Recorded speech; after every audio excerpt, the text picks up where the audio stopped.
आज का जो हमारा लेक्चर है वो रोटेशनल सिमेट्री पे बेस्ड है। रोटेशनल सिमेट्री सबसे पहले तो ये कि एक ऐसी सिमेट्री है जब किसी ऑब्जेक्ट को आप एक एक्सिस के अराउंड क्लॉकवाइज या एंटी क्लॉकवाइज रोटेट करते हैं तो ऑब्जेक्ट आफ्टर सर्टेन एंगल वो अपनी पोजीशन को या ओरिएंटेशन को अगेन उसी तरह से इनवेरिएंट शो करता है या आइडेंटिकल शो करता है। तो इस तरह की जो सिमेट्री है वो आपके पास रोटेशनल सिमेट्री है। लेट्स से हमारे पास जो स्ट्रक्चर्स हैं, one is this one, the second is it's a triangle and it's a rectangular structure और ये आपके पास स्क्वायर है। तो वन बाय वन हम देखते हैं कि इन स्ट्रक्चर की जो सिमेट्री है वो क्या है। First of all let's analyse this structure. अब इस स्ट्रक्चर को अगर मैं इस एंगल के थ्रू 90 डिग्री इस एंगल इस एक्सेस के अराउंड मैं इसको रोटेट करवाता हूँ। सबसे पहले मैं 90 डिग्री का टर्न देता हूँ इसको, इस एक्सेस के अराउंड 90 डिग्री का टर्न दिया तो पहले वाली जो ये शेप है, जो इसकी ये ओरिएंटेशन है उससे ये वाली ओरिएंटेशन मुख्तलिफ है। मैं अगेन 90 डिग्री का टर्न देता हूँ इसी एक्सिस के अराउंड ऐसे, तो ये शेप इस तरह की बनती है और ये शेप एग्जैक्टली पहले वाली से मैच करती है। अगेन फिर 90 का अगर रोटेशन दिया जाए तो टोटल 270 बनेगा और 270 पे फिर ओरिएंटेशन मुख्तलिफ है और 360 पे अगेन ओरिएंटेशन सेम है। सो विद इन 360 डिग्री ये अपनी ओरिएंटेशन जो है दो दफ़ा सेम शो करवाता है, यहाँ पे और यहाँ पे। सो इसका जो ऑर्डर ऑफ सिमेट्री है, ऑर्डर ऑफ सिमेट्री एक ऐसी चीज़ है कि 360 डिग्री के विद इन 360 डिग्री जब आप ऑब्जेक्ट को रोटेट करवाते हैं तो कितनी दफ़ा वो अपनी इनवेरिएंस या अपनी पोजीशन को आइडेंटिकल शो करवाता है। वो जितनी दफ़ा पोजीशन इसकी अपनी ओरिएंटेशन को पहली ओरिएंटेशन जो इनिशियल ओरिएंटेशन की थी उससे कोइंसाइड करती है जितनी दफ़ा, वो उसका ऑर्डर है। जैसा कि इस स्ट्रक्चर में इसका ऑर्डर 2 है, 1 and 2। अगर मैं इस रेक्टेंगल को एनालाइज करता हूँ, रेक्टेंगल के केस में भी यही है कि इस एक्सेस के अराउंड इसको रोटेट करवाया जाए। फर्स्ट ऑफ ऑल हम 90 डिग्री के थ्रू रोटेट करवाते हैं, तो ये इस इनिशियल और इस स्ट्रक्चर में इसकी जो ओरिएंटेशन है ये उससे मुख्तलिफ है। फिर 90 की रोटेशन दी उसी एक्सेस के अराउंड, तो जो ओरिएंटेशन बनी वो पहले वाली से मैच करती है। और इसी तरह फिर 90 और अगेन 90, तो 360 कंप्लीट किया। 360 कंप्लीट करने से इसकी जो ओरिएंटेशन है ये भी दो दफ़ा अपने इनिशियल जो ओरिएंटेशन थी उससे कोइंसाइड करती है। सो इसका ऑर्डर भी 2 है। अगर आप स्क्वायर को देखें तो स्क्वायर के केस में इस एक्सिस के अराउंड जब इसको रोटेट करवाया जाता है, से आपने फर्स्ट टाइम 90 डिग्री की रोटेशन दी, 90 डिग्री की रोटेशन पे ये ओरिएंटेशन बनी और इस ओरिएंटेशन और इसमें कोई फ़र्क नहीं है। फर्स्ट फिर आपने 90 पे रोटेट किया तो जो नई इसकी ओरिएंटेशन आई वो भी पहले से कोइंसाइड करती है। और तीसरी दफ़ा फिर आपने रोटेट किया 90 डिग्री पे, चौथी दफ़ा फिर रोटेट किया इसको 90 डिग्री पे, तो फिर ये अपनी जो ओरिएंटेशन है, ये चारों के चारों ओरिएंटेशन आइडेंटिकल हैं इनिशियल पोजीशन के। सो इनिशियल जो इसकी ओरिएंटेशन है उसकी आइडेंटिकल है, तो इसकी जो ऑर्डर ऑफ सिमेट्री है इट्स अ 4। और एंगल ऑफ सिमेट्री ये है कि जब आप इसको रोटेट करते हैं सर्टन एंगल पे, ऐसा एंगल जहाँ पे स्ट्रक्चर अनचेंज्ड आता है, जैसा कि इस केस में है, आप इसको रोटेट करते जाएं। जब 90 डिग्री एंगल की रोटेशन आएगी तो ये स्ट्रक्चर पहले वाले स्ट्रक्चर के बिल्कुल आइडेंटिकल बन जाएगा। तो वो एंगल जहाँ पहला एंगल जहाँ पे आपके पास स्ट्रक्चर सेम बन रही है वो इसका एंगल ऑफ रोटेशन है, वो मिनिमम एंगल ऑफ रोटेशन ये 90 डिग्री इस केस में है।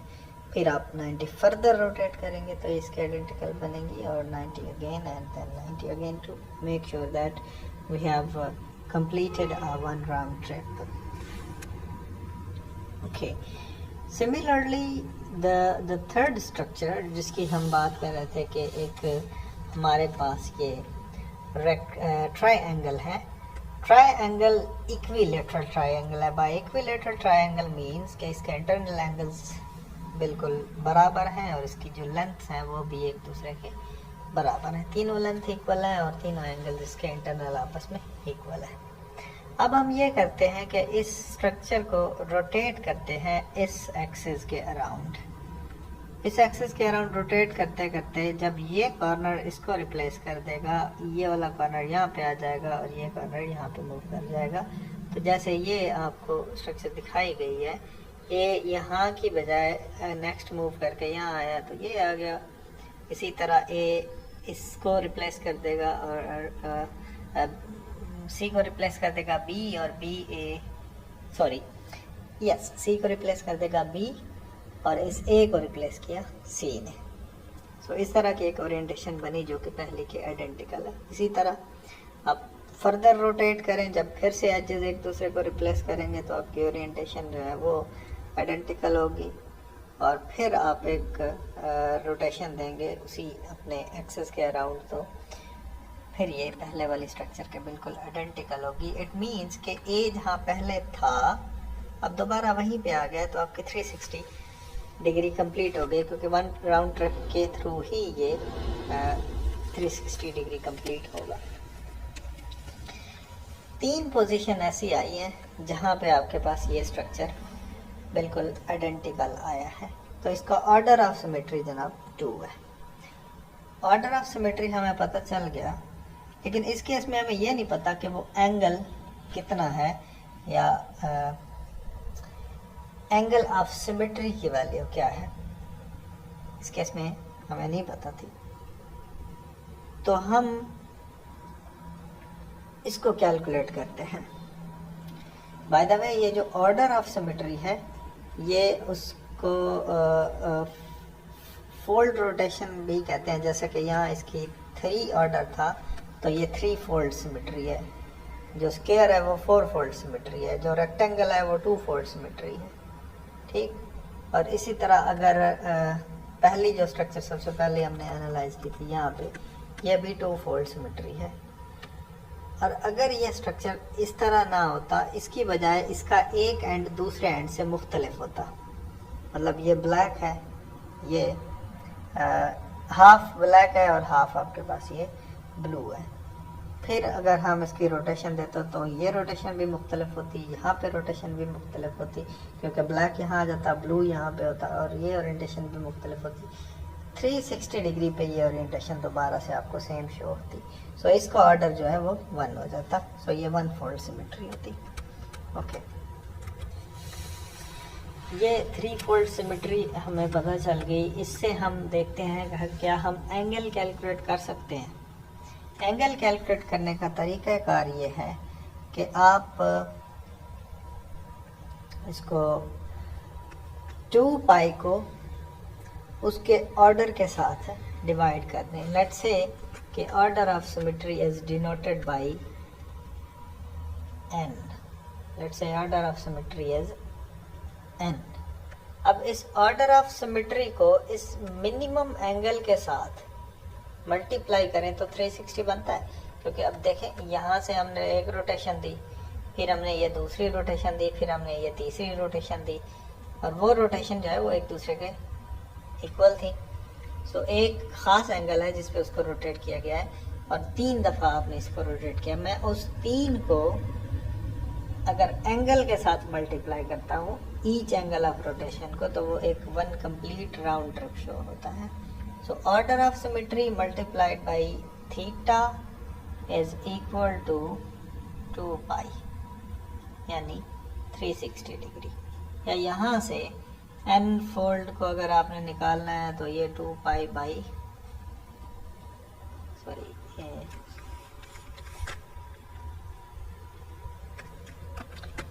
2 पाई ओवर थीटा हो जाएगा।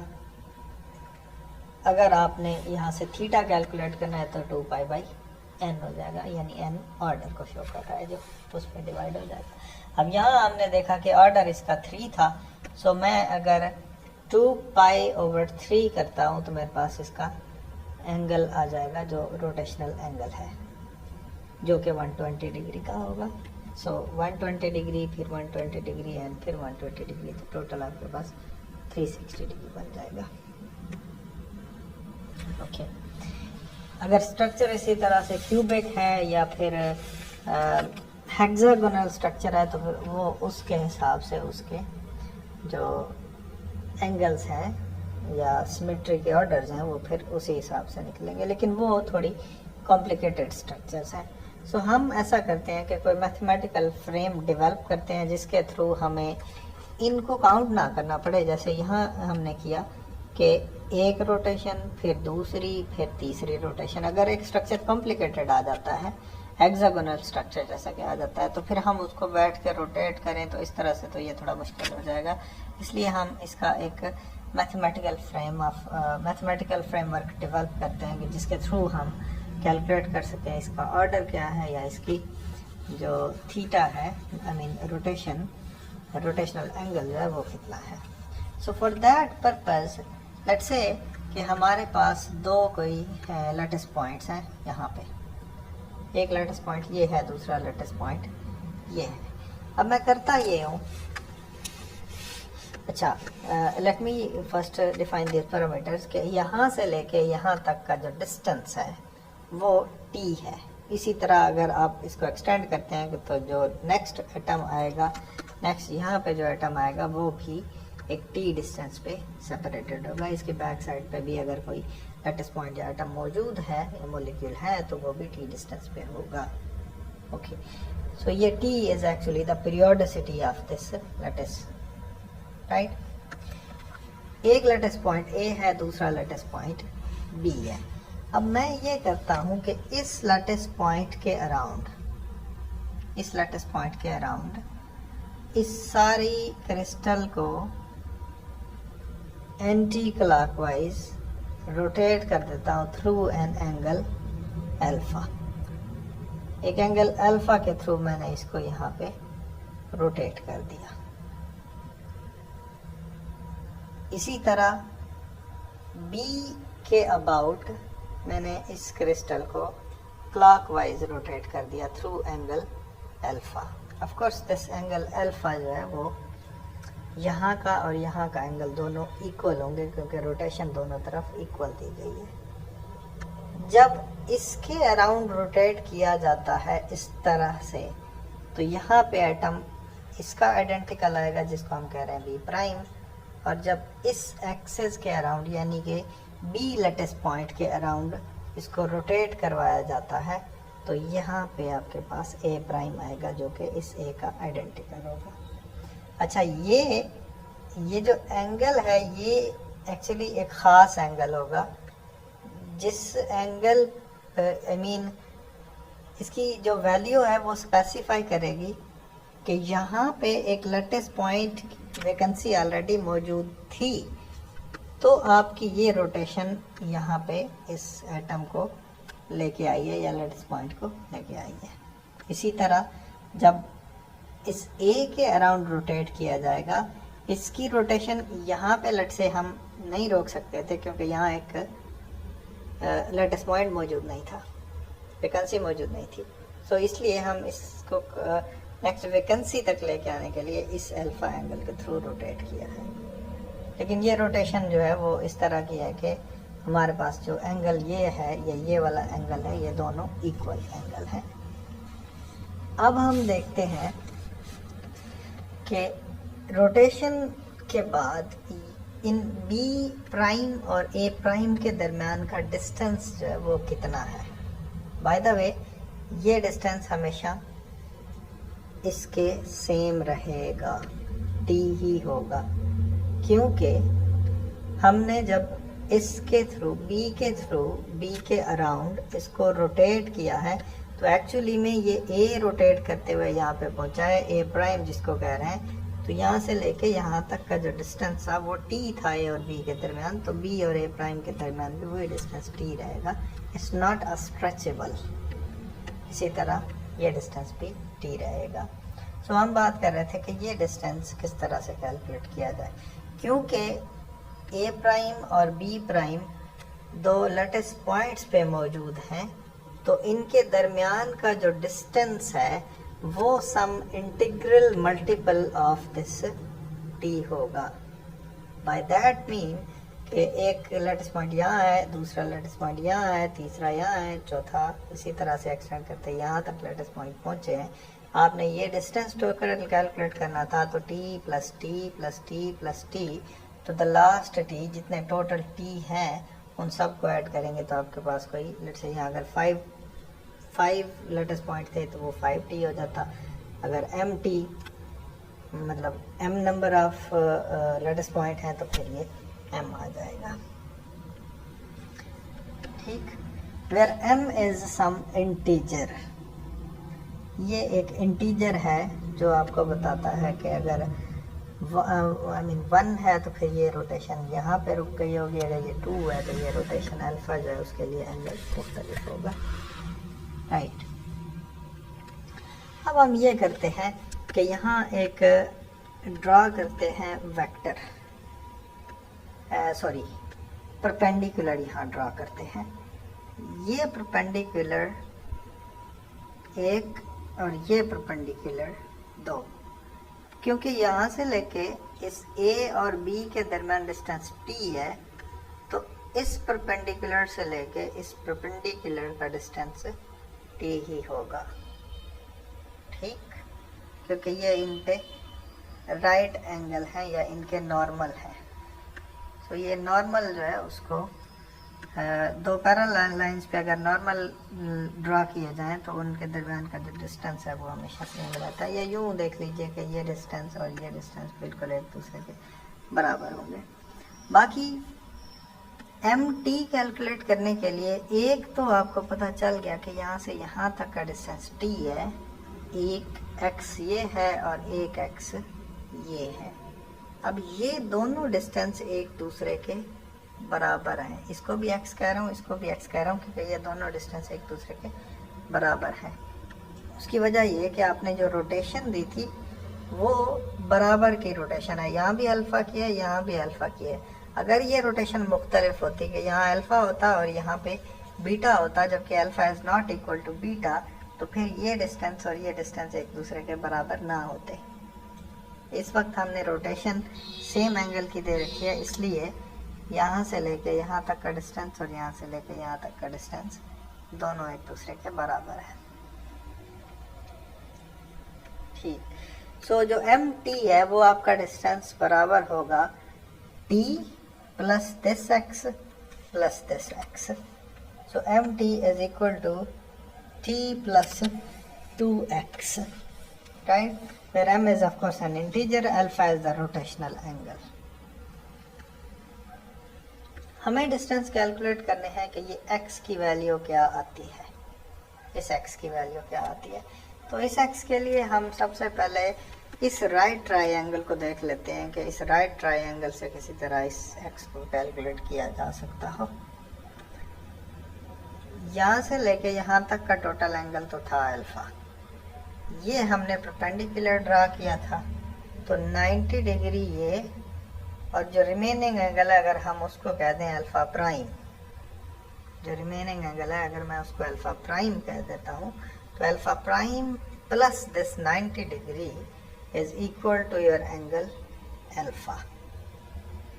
ठीक, alpha let me write it कि alpha is equal to 90 degree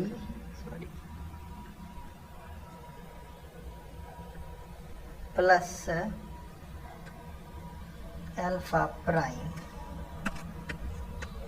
यहाँ से अगर अल्फ़ा प्राइम की वैल्यू निकालें तो ये इस तरफ जाके सब्ट्रैक्ट हो जाएगा, alpha minus 90 is equal to alpha prime.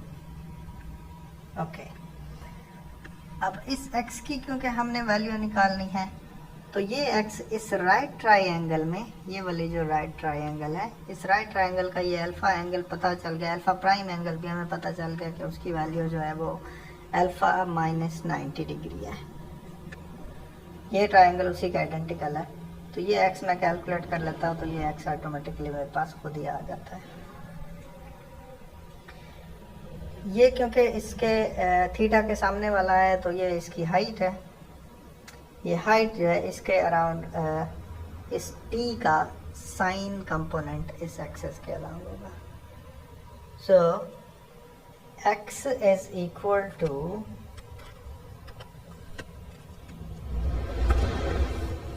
which means कि x is equal to t sine of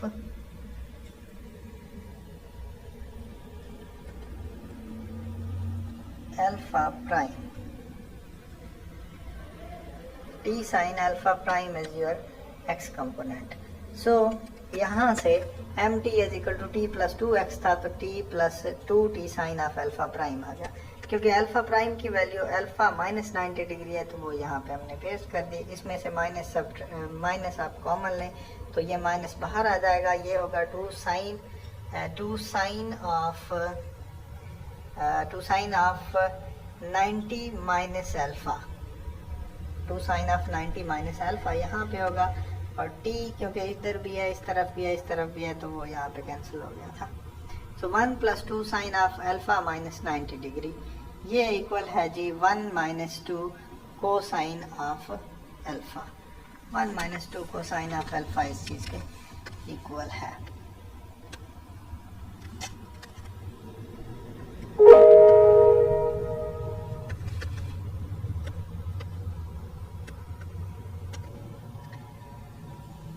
एक दफ़ा हमें ये फॉर्मूला पता चल गया, ये जो यहाँ पे है, yes, m is equal to 1 minus 2 cosine of alpha, जहाँ अल्फ़ा रोटेशनल एंगल है और m हमारे पास एक इंटीजर है। और दूसरा फार्मूला है n order is equal to 2 pi over theta, या theta and this alpha are actually the same things, rotational angle जिसको हम बोल रहे हैं। हम इसको टेस्ट करते हैं कि m के इंटीजर्स को प्लग करते हैं, फिर देखते हैं कि इसकी सिमेट्री क्या आती है, ऑर्डर क्या है और एंगल क्या निकलता है। Let's say if m is equal to -1, यहाँ पे अगर -1 प्लग करें तो ये इस तरफ आके -1 एंड -1 2 हो जाएगा। So -2 is equal to -2 cosine of alpha, minus minus cancel हो जाएगा, 2 से भी cancel, cosine of alpha is equal to 1।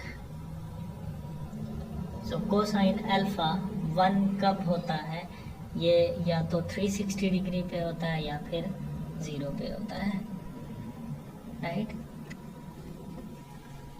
सो यहाँ से अल्फा की वैल्यू 360 आ गई, या इस थीटा की वैल्यू 360 आ गई। अब हम ये करेंगे कि उस थीटा की वैल्यू को यहाँ पे प्लग कर देते हैं और n ऑर्डर को निकाल लेते हैं। 360 by 360 is just 1। When m is equal to 0, तो यहाँ 0 प्लग करें, इस तरफ ये माइनस हो जाएगा, माइनस माइनस कैंसिल हो जाएगा, और 1/2 is equal to cosine of alpha, वो कोसाइन 1/2 60 डिग्री पे होता है। ये अल्फा आपके पास आ गया, इस अल्फा को 60 इधर डिवाइड करें, 360 by 60 is equal to 6। So order of symmetry is 6। इसी तरह अगर ये +1 हो तो ये 90 आएगा, आप चेक कर सकते हैं इस फॉर्मूला के साथ, सो ऑन सो फोर्थ। अब इस सिमेट्री के ऑर्डर को अगर देखा जाए तो वो 1 2 3 4 और 6 के साथ आ रही है। 5 नंबर की कोई सिमेट्री नहीं है। सो ये फॉर्मूला सजेस्ट यही कर रहा है कि 5 फोल्ड सिमेट्री एग्जिस्ट नहीं करती, 1 2 3 4 एंड 6 फोल्ड सिमेट्रीज एग्जिस्ट करती हैं। ये 1 fold symmetry is just a straight line जिसका एक एंड और दूसरे एंड से मुख्तलिफ हो, जैसे पहले मैंने फर्स्ट में बताया था। 6 fold symmetry is just a hexagon, 4 fold symmetry is a square, 3 fold symmetry is a equilateral triangle, और 2 fold symmetry आपके पास rectangle हो सकती है, या फिर एक ऐसी लाइन जो बिल्कुल आइडेंटिकल हो, उसको पहले शुरू में हमने डिस्कस किया था, वो 2 fold symmetry है। So that's all about the rotational symmetry.